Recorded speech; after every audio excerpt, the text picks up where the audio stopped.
जमाना है मोबाइल में मूवीज देखने का, एक था डीवीडी में फिल्में देखने का, उससे पहले था सीडी में और इन सब से पहले था वीसीआर में पिक्चरें देखने का। जी, वीसीआर में, वीसीआर नहीं। उच्चारण बिल्कुल दुरुस्त है। क्यों? धीरे धीरे पत्ते खोलने दीजिए। तो होता ये था कि गांव में सजती थी महफिल, चंदा लगा के लाया जाता था वीसीआर और उसमें चलती थी एक से एक धांसू पिक्चरें, जिसमें मिथुन कहते थे, सिर जिसके आगे ना झुके वो दरवाजा किसी और का होगा, मेरा नहीं। और जो हर दरवाजे पर झुक जाए वो सिर किसी और का होगा, हमारा नहीं। मिथुन के इतना कहने भर की देर थी, वीसीआर पर पिक्चर देखने वाले लौंडे पगला जाते। आप समझे वीसीआर क्यों, वीसीआर क्यों नहीं? मिथुन चक्रवर्ती यानी 90 के दशक में छोटे शहरों और गवई लंपटों के देवता, उनके आदर्श पुरुष। उनके बाद ये दर्जा किसी ने पाया तो सिर्फ एक शख्स ने।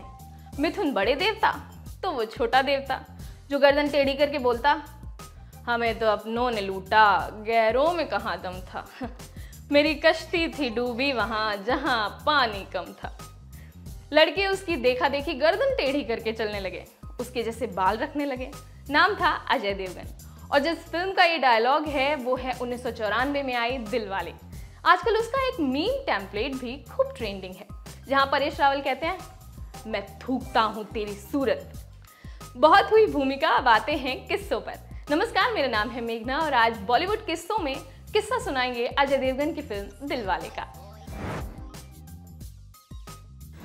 तो सुनिए, एक बार की बात है, एक थे अक्षय कुमार, फिल्म शूट कर रहे थे सुहाग। उनके को स्टार थे अजय देवगन। दिलवाले के डायरेक्टर हैरी बवेजा ने जब उन्हें फिल्म के लिए अप्रोच किया तो अक्षय को पहले लगा कि चलो करते हैं, लेकिन जब पता चला इस फिल्म में लीड रोल में अजय देवगन है तो उन्होंने फिल्म रिजेक्ट कर दी। और अक्षय ने कारण बताया, मैं एक ही वक्त पर सेम स्टार कास्ट के साथ 2 फिल्में नहीं करूंगा।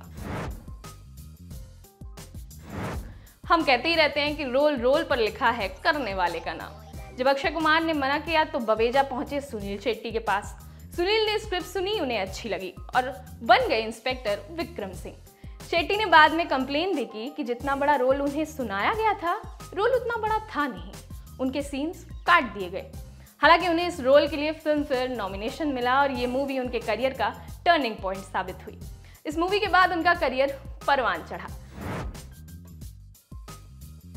दिलवाले के हीरो अरुण का प्यार होती है सपना। इस रोल के लिए मेकर्स ने सबसे पहले दिव्या भारती को अप्रोच किया था।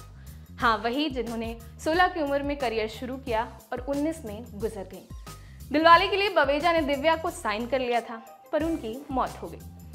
किंवदंतियों में तो ये भी है कि फिल्म का शूट शुरू हो चुका था, दिव्या ने कुछ सीन्स शूट भी कर लिए थे, पर उनकी मौत ने सब बदल दिया। तब रोल रवीना टंडन के पास पहुंचा और उनका करियर चमक गया।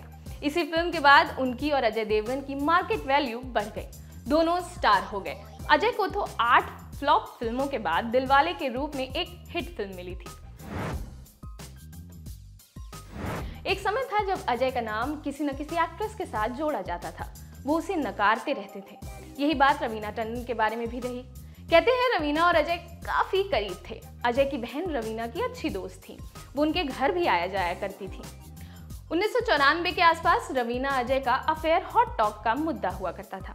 ये सब खिचड़ी दिलवाले के शूट के दौरान ही पक रही थी। फिर बीच में करिश्मा कपूर की एंट्री हो गई और मामला गड़बड़ा गया। दरअसल अजय 2 अलग अलग फिल्में दिलवाले और जिगर रवीना और करिश्मा के साथ एक समय पे शूट कर रहे थे। कहते हैं रवीना और अजय के बीच सब सही चल रहा था, फिर करिश्मा ने भांजी मार दी। टंडन ने उस समय अजय पर आरोप लगाए थे कि उन्हें कई फिल्मों से निकाला गया और उनकी जगह करिश्मा को लिया गया। अजय इसे नकारते रहे। उन्होंने कहा था, मैं मेकर्स से हीरो बदलने को कहता था, मैं रवीना की सूरत भी नहीं देखना चाहता था। अगर वो दुनिया की आखिरी हीरोइन होंगी तब भी मैं उनके साथ काम नहीं करूंगा। दिलवाले के दौरान रवीना इंटरव्यूज में जाती और अपने अफेयर की बात सबके सामने बोलती। वो कहती, मैं और अजय पहले से अच्छे दोस्त हैं, मैंने उनके साथ काफी वक्त गुजारा, हम लॉन्ग ड्राइव पर भी जाया करते थे, उनकी बहन भी मेरी अच्छी दोस्त है। इसके जवाब में अजय ने एक इंटरव्यू में कहा था, रवीना की कहानियां झूठी हैं, मेरी कॉलेज के दिनों से उनसे बस हाय हेलो वाली दोस्ती है, अगर वो ऐसी अफवाहें फैलाना बंद नहीं करती तो मैं उनका मुंह तोड़ दूंगा। इसी अनबन के बीच रवीना ने सुसाइड की भी कोशिश की थी। अजय ने फिल्म फेयर मैगजीन को दिए एक इंटरव्यू में इसे पब्लिसिटी स्टंट बताया। उन्होंने कहा था, सुसाइड करने की कोशिश करना केवल पब्लिसिटी का बहाना था। वो बस थोड़ा लाइमलाइट चाहती थी जो उन्हें मिल गई। रवीना कहती थी, मुझे अजय ने लेटर्स भी लिखे, जिसके जवाब में अजय ने यह आरोप लगाया कि रवीना उनके नाम से खुद को लेटर्स लिखती थी। अगर उनमें हिम्मत है तो चिट्ठियों को पब्लिश करके दिखाएं। मैं भी उनका इमेजिनेशन पढ़ना चाहता हूँ। उन्हें मेरे सपने देखना छोड़ देना चाहिए। अगर मैं अपने पर आ गया तो इतने राज खोलूंगा कि रवीना किसी को मुंह दिखाने लायक नहीं रहेंगी। इन दोनों की आपसी खटास के चलते गैर फिल्म कई दिनों तक अटकी रही। बाद में दोनों ने सुलह की, तब जाकर फिल्म शूट हुई और 1999 में रिलीज हो पाई। एक समय था जब बॉलीवुड के लिए ऊटी एक पसंदीदा शूट लोकेशन हुआ करता था। इस फिल्म के कई गाने और कुछ सीक्वेंस ऊटी में शूट हुए। उदाहरण के लिए शंकर और अरुण की कॉलेज में लड़ाई वाला सीन। बहुत सारे सीन्स मुंबई के अलग अलग लोकेशंस पर फिल्माए गए। जब मामा ठाकुर रामी रेड्डी से नटवर लाल के मर्डर के सिलसिले में मिलता है, ये सीन कमाल अमरोही स्टूडियो में शूट हुआ। अरुण बाइक से अपने घर आता है, इसमें उसका गांव दिखाया गया है। इस सीन की शूटिंग कमलिस्तान स्टूडियो में हुई। रवीना और अजय के मंदिर में मिलते समय पुलिस के आने का सीन गोरेगांव फिल्म सिटी में शूट हुआ। शायद सबसे ज्यादा बार कोई लोकेशन पर्दे पर आई होगी तो वो ये मंदिर। कहीं भी मंदिर दिखाना होता तो ये अधिकांश इसी का इस्तेमाल किया जाता। अगर आप इंडियन टीवी के डेली सोप्स देखते हैं या देखते रहे होंगे तो ये मंदिर आपको जाना पहचाना लगेगा। फिल्म इंडस्ट्री एक ऐसी जगह है जहां आप कनेक्शन ढूंढना शुरू करेंगे तो रिश्तों का एक उलझा जाल मिलेगा। ऐसे ही एक उलझे जाल को सुलझाने की कोशिश करते हैं। हैरी बवेजा बब्बर सुभाष को 4 सालों में 4 फिल्मों में असिस्ट कर चुके थे। वहीं सुभाष, जिन्होंने मिथुन के साथ डिस्को डांसर समेत कई फिल्में बनाई, कमर्शियल मिथुन उन्हीं की देन है। खैर, 4 फिल्में असिस्ट करने के बाद अब हैरी को अपनी फिल्म बनानी थी। पैसा लगाने को कोई तैयार नहीं था। वो पहुंचे अपने भाई तारलोचन बवेजा के पास। अब भाई हैं, पैसा लगाएगा ही।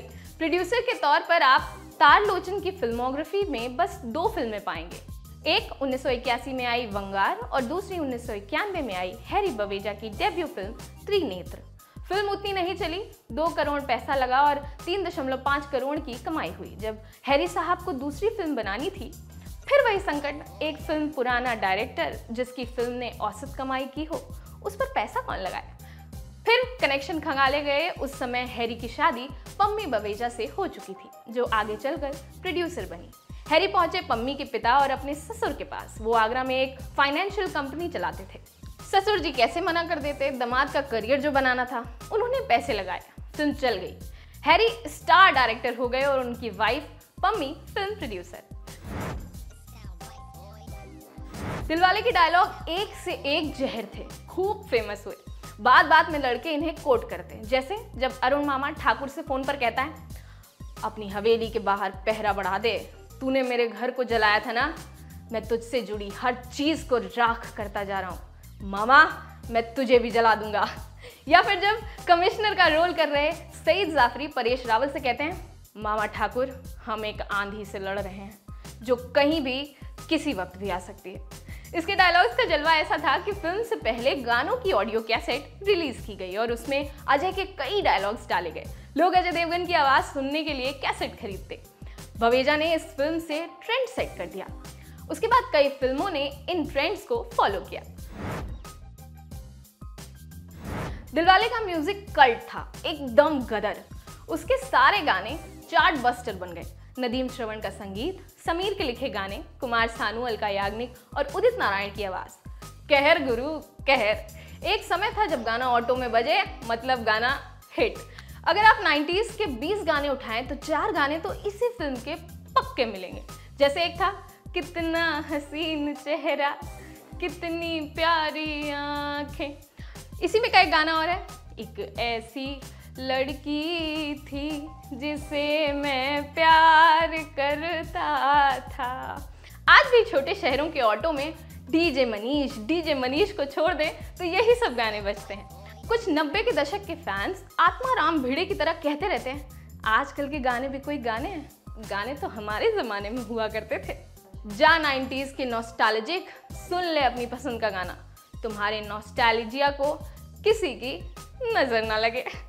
चलते हैं, टाटा बाय बाय, किसी रोज़ तुमसे फिर मुलाकात होगी।